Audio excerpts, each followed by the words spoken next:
สบายดีสวัสดีทุกคน วันนี้มาพบกับซ่องซายสตูดิโอคือเก่าครับ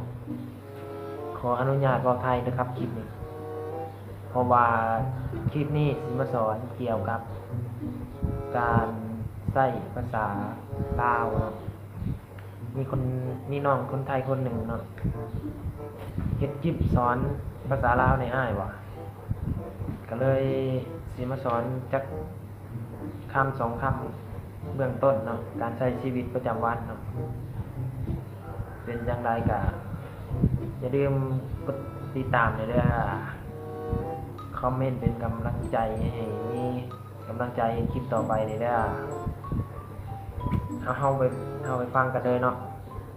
คำที่หนึ่งสบายดีภาษาลาวเด้อสบายดีแปลว่าสวัสดีสวัสดีคำที่สองเจ้าชื่อหยังภาษาลาวเจ้าชื่อหยังภาษาไทยก็สิว่าคุณชื่ออะไรคุณชื่ออะไรคำที่สามหน้าฮักหลายเจ้าหน้าฮักหลาย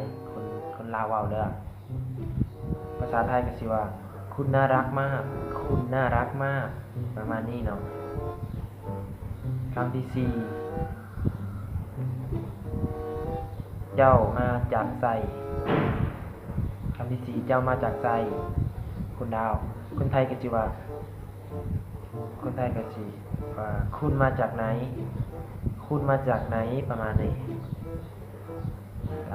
แล้วก็อย่างว่าคอยฮักเจ้าภาษาลาวคอยฮักเจ้าภาษาไทยก็สิว่าฉันรักเธอว้าวฉันรักเธอ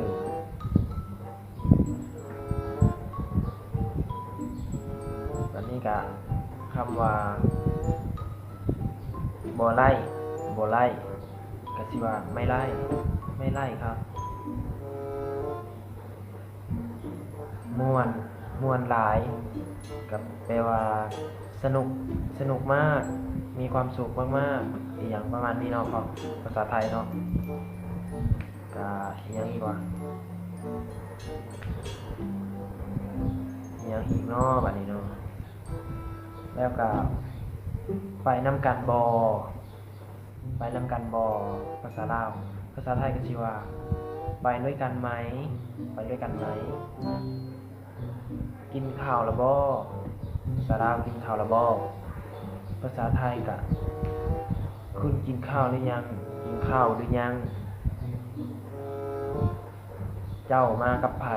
ภาษาลาวเด้อเจ้ามากับไผภาษาไทยก็สิว่าคุณมากับใครเจ้าพักอยู่ไสภาษาไทยก็สิว่าคุณพักอยู่ที่ไหนแปลเป็นไทยเด้อสำนี้ก่อนเนาะมื้อนี้เนาะเพราะว่ามีคนถามมาสำนี้เนาะอยากให้เฮ็ดเกี่ยวกับหยังก็บ่เข้าใจคำใดก็ถามได้คอมเมนต์ได้เด้อ